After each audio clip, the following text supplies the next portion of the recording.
je voudrais non pas terminer cette conférence, mais profiter de ce petit moment pour introduire notre ami Greg Lecoeur. Greg Lecoeur qui, lui, est photographe sous-marin. Alors, son parcours est un peu différent du vôtre. Greg a littéralement commencé l'aventure sous-marine et la protection de l'environnement à l'âge de 32 ans.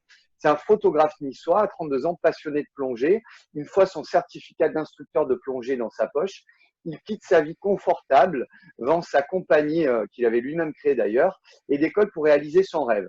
Son rêve, c'est une année autour du monde avec son appareil photo sous-marin. Il explore les Amériques et son aventure commence avec les Galapagos, puis l'Honduras, l'Équateur, la Floride, les Bahamas, le Yucatan, la Basse-Californie, la Californie, la Haute-Californie, Hawaï, la Colombie-Britannique, etc., etc. Une très, très grosse année, très, très riche, qui va lui permettre, à son retour en France, de partager ses impressions et ses images dans des magazines français internationaux. Depuis, il vit pleinement de sa passion, tout en voyageant sur la planète bleue, en présentant le monde sous-marin à travers ses propres yeux et son style photographique qui lui est propre. En capturant des scènes inattendues de la vie marine, il cherche à attirer l'attention du grand public afin de sensibiliser à la fragilité de nos écosystèmes et à la préservation de la biodiversité. Son portfolio est récompensé en 2015 par un plongeur d'or au Festival des images sous-marines de Marseille. En 2016, il est reconnu internationalement lors de prestigieux événements photographiques et ses images sont primées et exposées aux quatre coins de la planète. En décembre 2016, c'est la consécration. National Geographic le nomme photographe nature de l'année. Alors, Greg Lecoeur, non pas pour conclure, mais d'après vous, quelles sont les mesures actuelles qui ont un vrai impact sur la protection des océans et de l'environnement subaquatique? Alors déjà, je vais un petit peu rebondir sur ce qui s'est dit avant, puisque la réponse, en fait, elle regroupe un petit peu tout ça. Donc déjà, Eric, je voulais te dire que je confirme aussi le fait que tous les animaux, ils ont leur propre personnalité, ils se comportent différemment. Et je vais rejoindre François, notamment quand on parlait de la Réunion. Est-ce qu'il ne serait pas temps, peut-être, à la Réunion, qu'il y ait des prises de conscience et des changements de mentalité? Comme tu l'as dit, Pierre, j'ai eu la chance de voyager un petit peu autour du monde et j'ai même fréquenté un petit peu le milieu du surf. Et c'est vrai que, bah oui, quand on va en mer, quand on va surfer, bah, il faut apprendre les règles, il y a des risques et il faut savoir les accepter. Alors, pour répondre à la question, je pense que la plus grande mesure pour préserver l'environnement vient d'avoir lieu, c'est le confinement. Quand on voit ce qui s'est passé ces derniers mois, quand on est resté confiné, que l'économie est restée au ralenti, on a pu voir les réductions des effets des gaz à effet de serre, on a pu voir la pollution sonore qui a diminué, donc beaucoup moins de nuisances. Donc je ne vais pas redire tout ce qu'on a dit avant. Mais de mon expérience, je voudrais mettre le point sur des mesures comme par exemple les aires marines protégées. Donc il y avait un grand monsieur à l'époque à qui ça tenait, il tenait beaucoup, c'était Albert Falco. Je pense que les aires marines protégées, on peut dire que pendant ce confinement, il y a eu une grande aire marine protégée puisqu'on n'avait plus accès à la mer ou à la montagne, donc en restant confiné. Je pense pour moi que ce genre d'endroits, ils sont vraiment vitaux et le problème, c'est qu'il y en a très peu dans le monde. Je crois que c'est peut-être 5 ou 7% de la planète qui est considérée comme une aire marine protégée. Alors une aire marine protégée, j'entends une réserve, un parc national, voilà. Alors, je peux prendre l'exemple alors, je voudrais juste donner quelques exemples. Hein. Si je prends par exemple l'exemple des Galapagos, puisque j'y ai passé un petit peu de temps, faut savoir que là-bas, il y a un parc national qui est très bien géré, qui va protéger des espèces comme voilà, des espèces endémiques qu'on ne trouve nulle part ailleurs. Certaines espèces étaient vraiment proches de l'extinction. Elles ont pu survivre et maintenant elles se repeuplent petit à petit. Récemment, j'ai été par exemple en Papouasie-Nouvelle-Guinée sur une petite île qui s'appelle Lisenung. Et le house reef, hein, donc le récif qui borde cette petite île, était juste exceptionnel et c'était géré par un propriétaire qui est un Allemand. Et voilà, il a décidé d'acheter ces terres, de s'installer là-bas. Et il a commencé à parler avec les populations locales et il a instauré une pêche durable. Il a éduqué les gens autour. Et sincèrement, je pense que vous allez voir les photos, mais pour moi, c'est l'endroit où j'ai vu le plus beau corail de ma vie, corail en bonne santé. Voilà, il protège aussi notre petite île où viennent se reproduire les tortues vertes ou les tortues imbriquées, alors qu'à l'époque, elles étaient consommées, hein, les locaux venaient les déterrer. Voilà, mais il y a plein d'exemples comme ça. Alors, je vais revenir aux Galapagos. J'étais aussi récemment à Malpelo, qui sont des sanctuaires, vous êtes bien connus pour les sanctuaires à requins. Et je pense qu'il faut continuer à pousser vers ça. Mais par contre, voilà, le problème, c'est qu'il y a, c'est pas facile à gérer. Ces aires marines protégées rencontrent de nombreux problèmes, notamment la surpêche et le manque de moyens. Et aussi ce manque de moyens, je prends l'exemple de ce bateau, je crois qu'il y a 2 ans au Galapagos, un énorme bateau qui a traversé les Galapagos, qui a été saisi. À bord, il y avait 6000 requins qui ont été pêchés dans la réserve des Galapagos. Quand on apprend ça, on se demande un petit peu comment ça peut arriver. Mais bon, pour juste conclure avec les aires marines protégées, quand on a tous été, par exemple, en Méditerranée, hein, si vous avez plongé dans des réserves, dans la réserve de Scandola, on a le sanctuaire Pélagos. En tant que plongeur, on peut vraiment voir la différence quand on va plonger dans un endroit qui est géré, protégé, et un endroit où on laisse faire un petit peu tout ce qui se passe. Alors, j'aimerais bien que les autres réagissent à ça parce que bon, il y a quelque chose sur lequel je voudrais rebondir. L'aire marine protégée, vraisemblablement, ça peut être très intéressant et ça peut protéger les espèces donc endémiques, certes, mais présentes, mais les espèces pélagiques, les espèces qui vont d'une aire marine protégée à une autre, mais surtout d'une aire marine protégée à une aire marine non protégée. Ces espèces qui, par exemple, ont besoin d'aller dans les mangroves pour se reproduire. S'il n'y a plus de mangroves, comment ça se passe? Donc, est-ce qu'elles ont un sens, ces aires marines protégées, François Sarano? Non, mais d'ailleurs, il faut d'abord dire qu'est-ce qu'une aire marine protégée? Parce que sous le nom d'aire marine protégée, il y a tout et son contraire. Hein. L'aire marine protégée, c'est une aire où il n'y a pas de prélèvement. Or, il y en a très très peu. Il y a des réserves, il y en a partout. Sauf qu'on se dit, mais quel est le statut de cette réserve? Ah, on peut y pêcher, ah, on peut y chasser, ah, on peut même dans les zones strictement présentes. Ah bon, bah oui. Et vous trouvez qu'il n'y a pas beaucoup de changements? Bah oui, parce qu'on y pêche. En 2 mots, on doit bien s'entendre sur ce terme, aire marine protégée, c'est un endroit où il n'y a pas de prélèvement. En revanche, c'est un endroit où on doit pouvoir aller, où chacun doit pouvoir jouir véritablement de la rencontre et là, y apprendre la rencontre avec les animaux marins. Ça devrait être obligatoire. L'école de la nature devrait être obligatoire et c'est dans ces sanctuaires-là, je dis bien sanctuaires parce qu'il n'y a pas de prélèvement, que l'on devrait apprendre aux gens. Comme dans les écoles. Vous savez qu'Albert Jacquard disait des écoles, ce devrait être l'endroit où on apprend l'art de la rencontre. Eh bien, les réserves marines qu'on devrait multiplier, ce devrait être l'endroit où on apprend aux gens à rencontrer des animaux sauvages. Ensuite, ces aires marines protégées, ce devrait être partout. Port-Cros, on cite Port-Cros en exemple, mais Port-Cros, c'est pas riche. Port-Cros, c'est ce que la Méditerranée normalement. Et ça devrait être partout comme Port-Cros. Et il y a des endroits où on devrait permettre la pêche.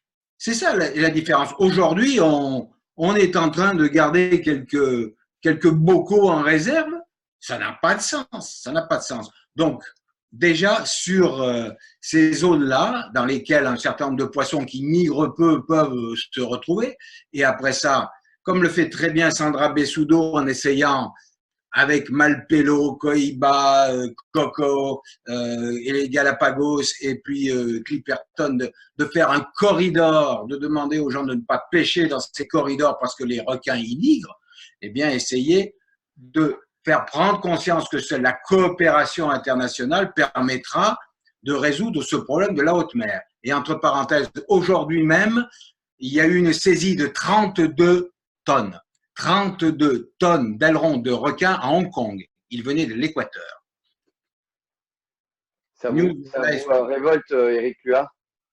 Ben, évidemment que ça m'en révolte. Bon, en plus, il s'agit de requins, mais c'est vrai pour toute la faune. Je pense qu'on est quand même là pour se dire des choses, si vous me permettez. Et sur les aires marines protégées, il y a plusieurs choses, au moins 2 choses à savoir. C'est que premièrement, évidemment, il n'y en a pas assez. Il n'y en a pas assez, elles ne sont pas assez grandes, hein, ces aires marines protégées. Nous, les scientifiques, on a un mot savant, on parle de connectivité. Hein, c'est ce à quoi, Pierre, vous faisiez référence. C'est-à-dire que finalement, si on n'a pas un réseau, comme on essaie de les mettre en place, en particulier avec Sandra Bessouno, effectivement, dans le Pacifique Est, on n'a pas un réseau de places, d'habitats complémentaires, différents, pour qu'à la fois les animaux puissent se reproduire, puissent se nourrir et tout ça, et finalement, on perd en efficacité. Donc, il faut faire attention à cette connectivité, c'est-à-dire aux distances qu'il y a entre les aires marines protégées. Il faut aussi faire attention aux surfaces, bien évidemment, de ces aires marines protégées qui, évidemment, sont pas assez, je dirais, étendues. Mais le vrai problème, et excusez-moi, je suis obligé de donner cette information-là, le vrai problème, c'est l'application des règles. C'est-à-dire qu'aujourd'hui, et je pense que cette conférence qu'on a à plusieurs, elle doit déboucher là-dessus, c'est sur une prise de conscience individuelle. Le problème qu'il y a avec les aires marines protégées, c'est que beaucoup de gens pensent ou disent « ouais, il faut cet outil-là, il faut l'appliquer et les choses seront protégées ». Eh bien, j'ai envie de dire, ben non, malheureusement, ce n'est pas aussi simple que ça. J'ai un collègue du laboratoire du CRIOB qui vient de sortir un papier incroyable qui est passé un peu inaperçu sur la Méditerranée, une mer que vous connaissez bien, qui est évidemment très humanisée, anthropisée. Ben, en Méditerranée, il a regardé déjà les surfaces, si vous voulez, d'aires marines protégées. Elles sont, je dirais, ridicules à l'échelle de la Méditerranée, mais surtout, il a regardé est-ce que les règles étaient appliquées, est-ce qu'il n'y avait pas du braconnage et ce genre de choses.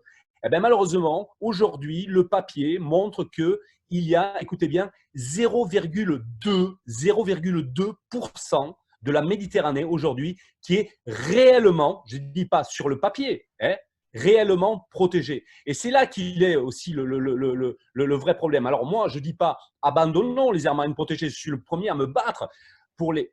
Alors, Pierre, vous parlez des espèces pélagiques qui se déplacent beaucoup en haute mer. Aujourd'hui, on parle du concept de grandes aires marines protégées, c'est-à-dire des aires marines protégées suffisamment larges pour justement couvrir, si vous voulez, les migrations de ces animaux-là. Si je prends l'exemple des requins, aujourd'hui, on a montré qu'il y a une coïncidence incroyable, spatiale et temporelle, malheureusement, entre l'effort de pêche au thon et l'endroit où se trouvent les requins.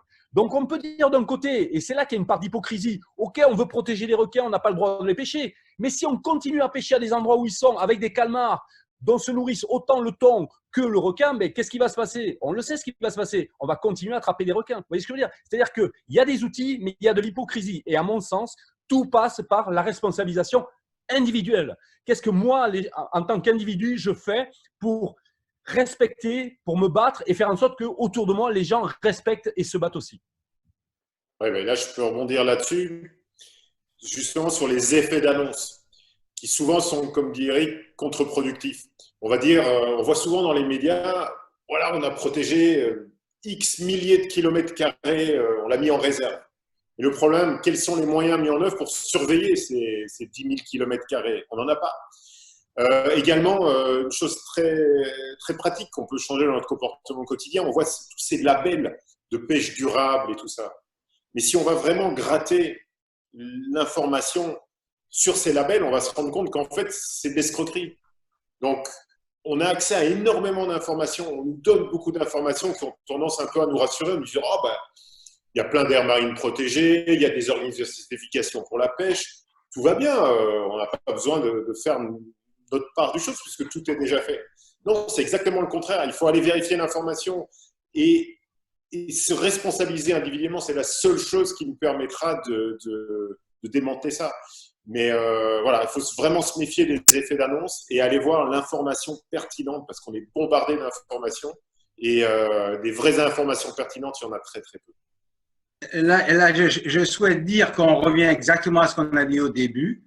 Les règles sont toujours transgressées. Les seules règles qu'on ne transgresse pas, c'est celles que l'on comprend et que l'on s'impose à soi-même. Et comment mieux s'imposer ces règles que si on a été convaincu par le regard de l'autre? Par conséquent, si l'on veut que chacun se dise « il est mieux que je laisse ces animaux en paix. Il est mieux. Eh bien, il faut qu'il les ait rencontrés. En 2 mots, on ne peut pas faire l'économie de ça. Vous venez de le dire, toutes les règles sont transgressées, les barrières s'effondrent, même les règles internationales. On voit bien un type comme Trump qui fait sauter tous les accords internationaux. Les accords sont tout le temps bafoués. Les policiers sont toujours contraints à aller plus loin contre des gens qui braconnent toujours plus. Mais il faut juste se dire que si les gens ne vont pas braconner, c'est qu'ils se mettent eux-mêmes les règles. Et donc, pour ça, il faut les convaincre de le faire en les amenant à la rencontre. Mieux connaître pour mieux protéger, plonger au cœur de l'océan pour comprendre, pour s'accaparer ce monde-là et pour, d'une part, le protéger et comprendre que l'on fait partie, comme vous le disiez François tout à l'heure, d'un tout. Ce sont nos colocataires, nous sommes leurs colocataires. Nous habitons dans un monde où nous sommes présents aussi et il y a d'autres espèces et nous n'avons pas du tout la main mise, même si nous le voulons, sur tous les autres vivants de la planète. Je voudrais vous remercier pour cette très belle conférence, sur cet échange d'experts, saluer surtout la bravoure et le courage de Eric Lua qui a réussi à nous rejoindre malgré les aléas du décalage horaire, malgré tous ces appels incessant. Je voudrais remercier aussi. Désolé pour les sonneries de téléphone. Ça renforcera notre message. Voilà, ça continue. Greg Lecoeur qui est en train de disparaître dans la pénombre. Il commence à faire nuit du côté de Nice. Du côté de Fayal, il semblerait que on reste relativement dans le clair. Ouais, et dans la Drôme alors. Et dans la Drôme du côté de chez François Sarano, je pense qu'il est effectivement temps de sortir de cette bibliothèque. Je voudrais vous remercier encore une fois. Vous nous avez apporté énormément de connaissances.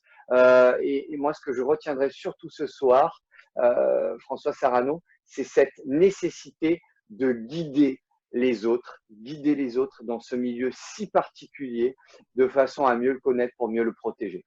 Donc, merci à tous. Merci Greg, merci François. Merci Fred, merci Eric. Je vous souhaite pour nous tous une très bonne soirée. Pour vous, Eric, une très bonne journée. Je pense que c'est bientôt l'heure du petit-déj. Du café. Et je vais vous laisser chacun dire votre mot de la fin. Merci et encore une fois, bienveillance, respect et le monde va changer. À l'écoute de l'autre. Merci François. Eric? Merci. Alors, merci évidemment de cette merveilleuse plateforme que tu nous as offert, Pierre. Moi, je reviendrai aussi sur des mots clés, je dirais respect, connaissance, individualité, individu. Voilà. Alors, Dieu sait si je ne suis pas pour l'anthropomorphisme, ça reste des animaux, mais respectons-les autant que les hommes devraient se respecter entre eux. Greg?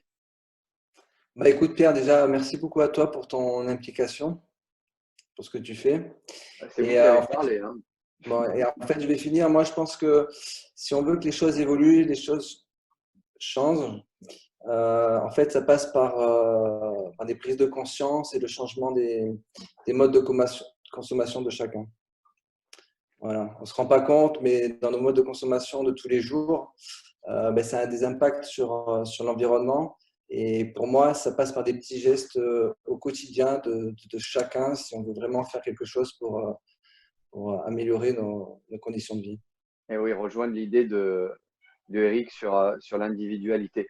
Fred, vous voulez terminer ce sera vous qui aura… Merci Pierre et merci à l'Institut surtout pour nous offrir cette tribune et on est toujours très content de pouvoir un peu collaborer avec ce que l'Institut fait.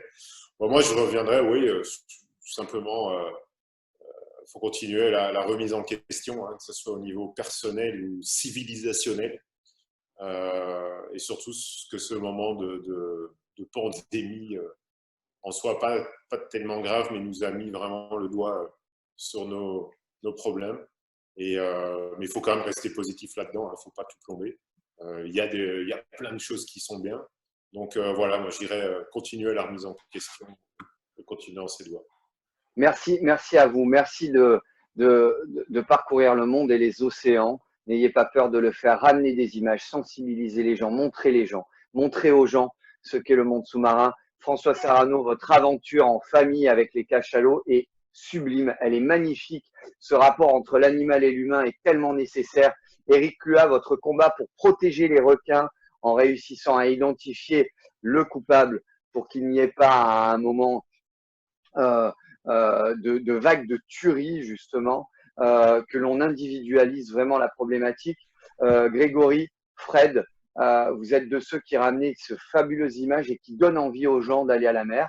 Alors soyons tous à même de pouvoir amener les gens à la mer de différentes façons, au travers des images, au travers des films, au travers des vidéoclips, au travers de toutes les conférences que vous faites, des livres que vous écrivez, des sites internet que vous animez, mais amenons aussi, comme le souhaite tellement François Sarano et moi-même, qui dirige plusieurs écoles de plongée, les gens, les enfants à la mer pour qu'ils aillent au contact de ces animaux pour mieux les comprendre, mieux les connaître et donc mieux les protéger.